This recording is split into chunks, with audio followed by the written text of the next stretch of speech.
most trees, right, like mangoes, they will send a flower at the end of the branch. But some, especially the Well, cocoa. cocoa flowers on from root ground all over the trunk. Oh, So yes, please notice how the flowers come. Now, Yeah. if you realize the distance of the flower cushion, cushion, this is called flower cushion. This is the area your tree is going to flower all its life. The very same place all the time. Now, how those cushions develop, you have a young tree coming up. It starts dropping leaves. Bam. Yeah. A cushion is already formed there. That's where it's going to produce fruit and flowers. It drops another leaf, another cushion has been formed. From the time it's growing up, it's dropping leaves, rejuvenation, cushions have been formed. And gradually those cushions grow into bigger cushions. It starts very small, sometimes you can get to see only one flower, two flowers coming. But later down the line, it grows wider and then you see more flowers. Wow. Now each flower, if you could come here, could you come see right here, my boss? If you could come right here, each flower will produce a pod. Each flower, right there, that's a small pod right there from the flower. It's been pollinated. Now what pollinates cocoa flower? Bees are not the pollinators. Tiny ants and what they call the midge. The midge, M-I-G, yes, the midges, yeah. They are the ones pollinating cocoa. And when a flower is pollinated, from pollination into harvesting, it's 4 to 5 months. So you get 2 crops for the year in cocoa production. So from, beg your pardon? What was the last thing you said? The last thing I said, after the flower has been pollinated, the fruit emerges like tiny fruits like this, and it takes 4 to 5 months for harvesting. 4 to 5 months. Yeah, so you have 2 harvests for the year, a peak season and a small harvest. So cocoa is flower throughout the whole year. So when is the peak season? November to February, your peak season. So you're coming into your peak season just now. This is why in April, May, you have to disturb that tree. Cocoa is a plant, need to disturb it, meaning you have to prune it. It will send unwanted shoots and crowd it up, and then you're not going to get the harvest you're going to get. So you need to come and prune every year. So do you have a specific place to prune it? Beg your pardon? Is there a specific place? Well, you just remove the unwanted branches on the tree. Because the tree, like this one, it's an unwanted shoot. You have to remove it. Some unwanted shoot will grow all over the branches, you have to remove them. But you have to preserve the chunk because it will bear on the chunk. But if your tree is age,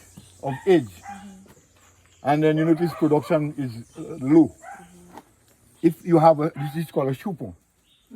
A chupon. Chupon. Like a shoot. Now those chupon, the one that comes from the base, you can allow it to remain. In later days, if your plant is too old, you could cut the mother plant and allow this to go into a new plant. Cool.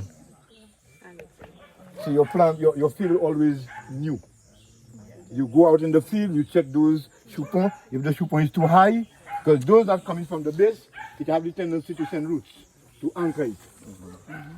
So you leave the one below, and then you cut the parent tree. Because right now I'm on a pruning project with the Ministry of Agriculture. And cocoa has not been pruned for ages in St. Lucian. So I have a challenging thing out there. Because unwanted shoot has crowded up the tree. Yeah, the mother tree. Yeah, the mother tree.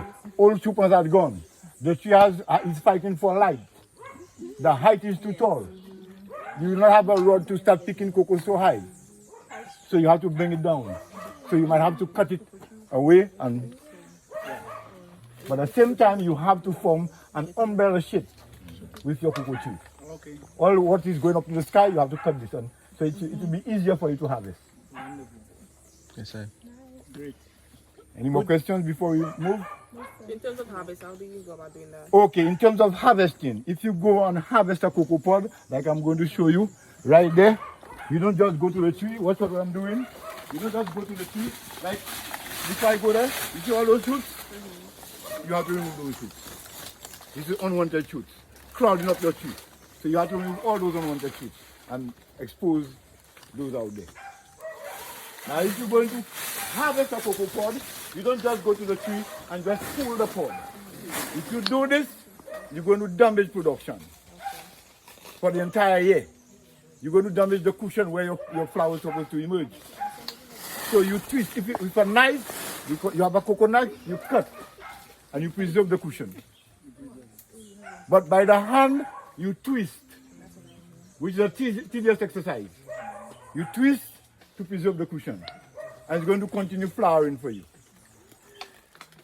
So why can't the use of a secateur?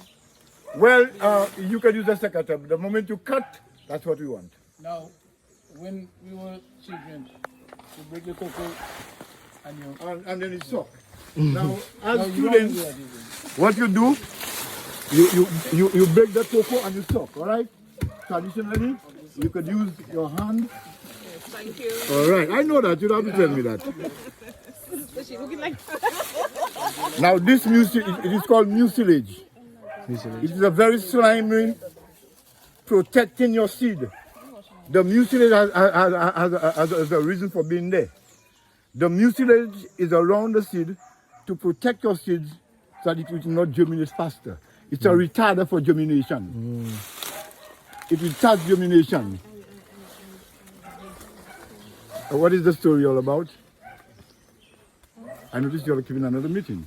Oh no. All right, thank you. So the mucilage is a retarder for germination. Now there's a cocoa, a particular cocoa variety, which is called the ICS 95, Imperial College Selection number 95, meaning ICS, Imperial College Selection.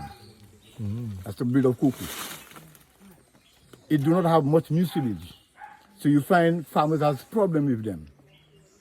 It's germinating before the harvest. Cocoa has that tendency. Sometimes it germinates within the pod. Within the pod, yeah.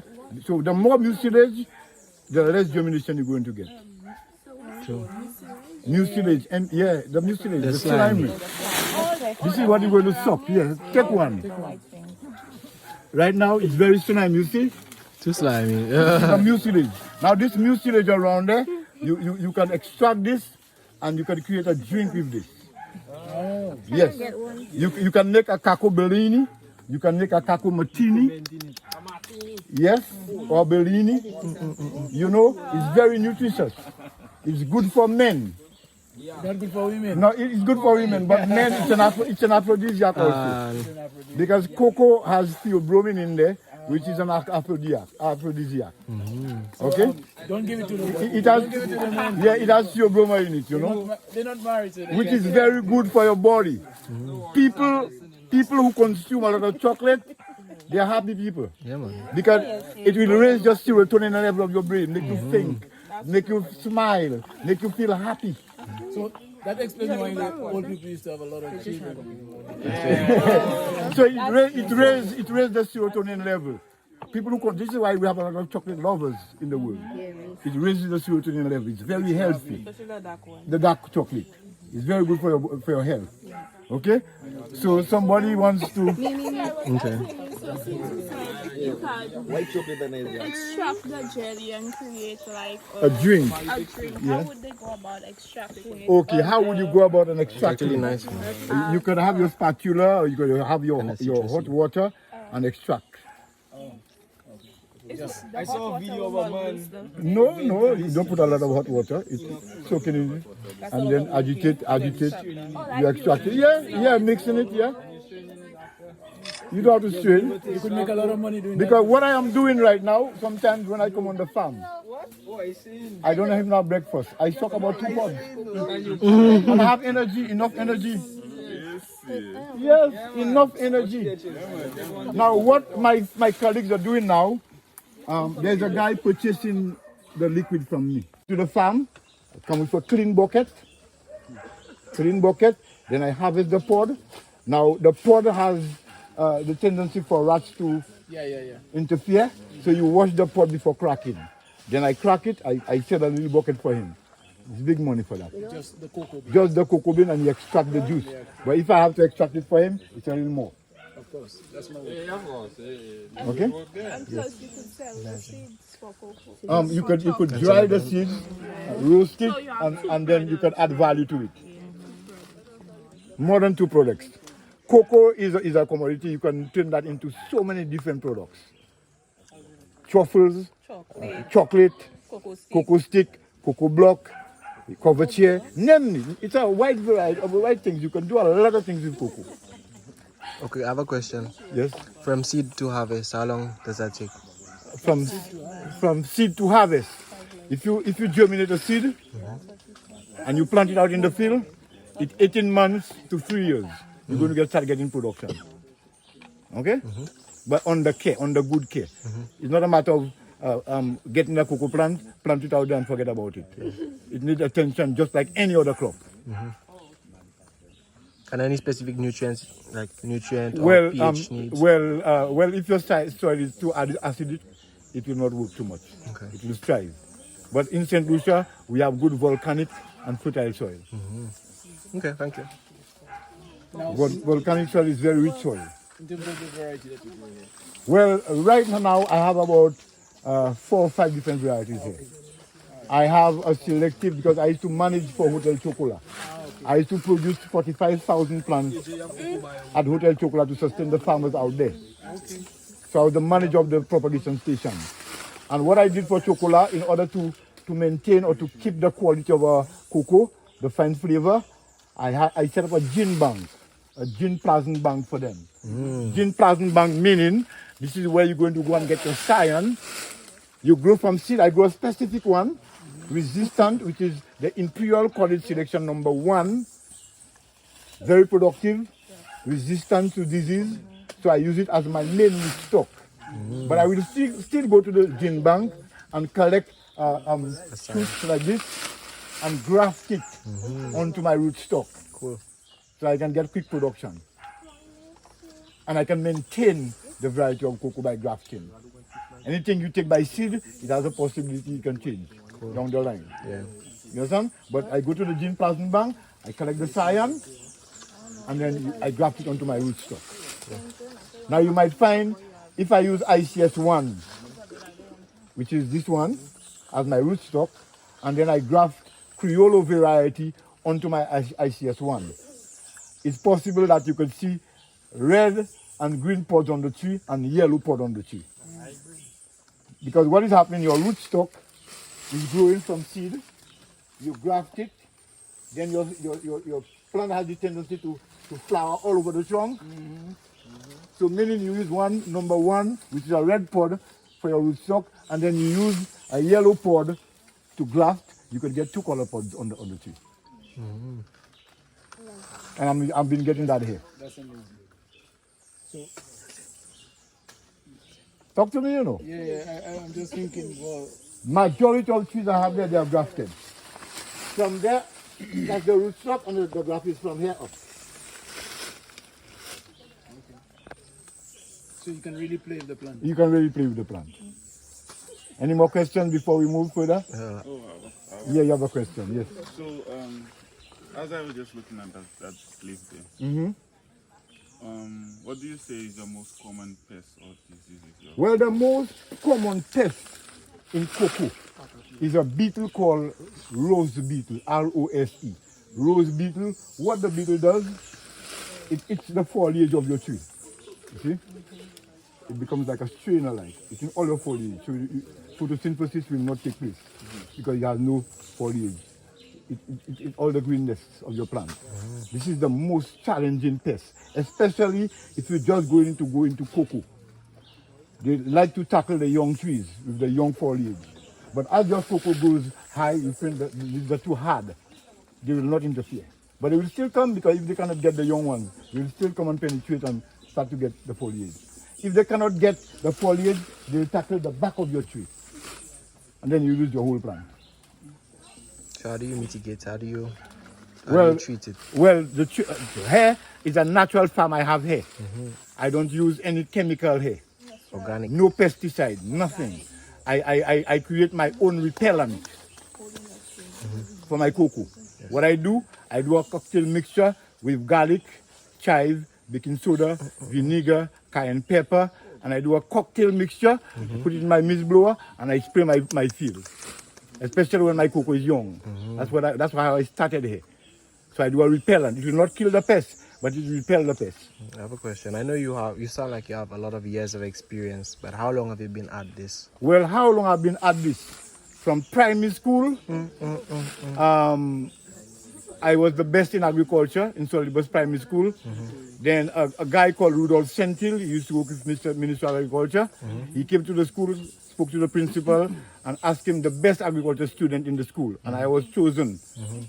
And they hired me to come and work with the Minister of Agriculture as an apprentice. The moment I leave school, they targeted me.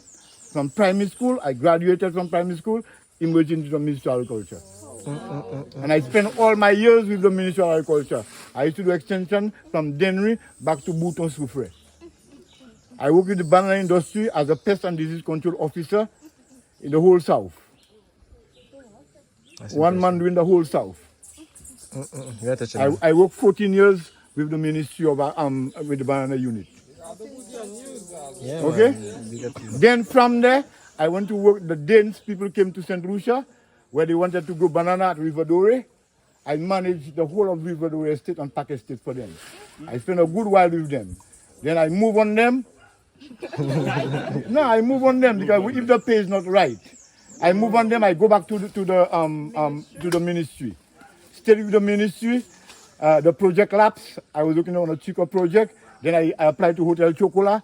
I spent 10 years with Hotel Chocolat in cocoa production, managing, setting gin banks, maintaining, you know. Yes. And now you have your own. And right now, 2018, I decided to move on. Are you all listening? Yes. 2018, I decided to move on. Whilst I with Chocolat, I purchased plants and I planted it here. When my plants are already in production, I move on. Then I met with Mr. Brent, which is a miracle maker, and I'm asking God to lengthen this man's life. Yes, please. You understand me?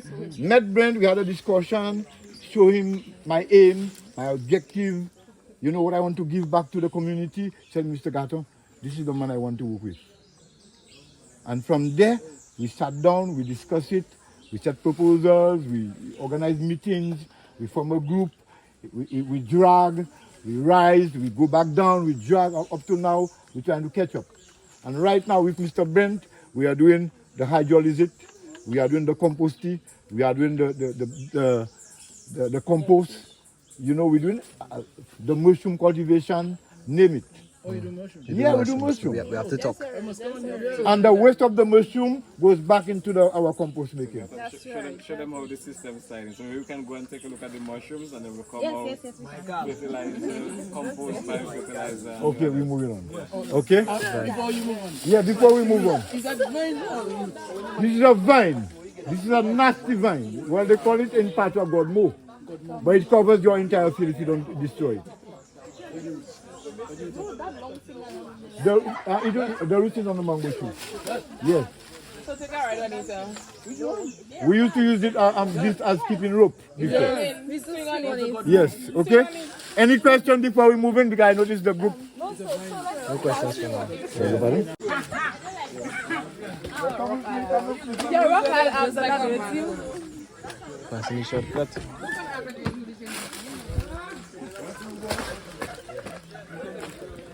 Now we designed this makeshift greenhouse so that we can do propagation. Are you all listening? Yes, sir. And we designed this so that we can propagate more because we're interested in boosting up the cocoa production. So we're going to produce plants for our co-farmers around the community. We had 2,000 seedlings here. We sold them out, and I reserved this so that we can plant it back on the farm. Okay? Right, so come with me. Come with me. What's your head?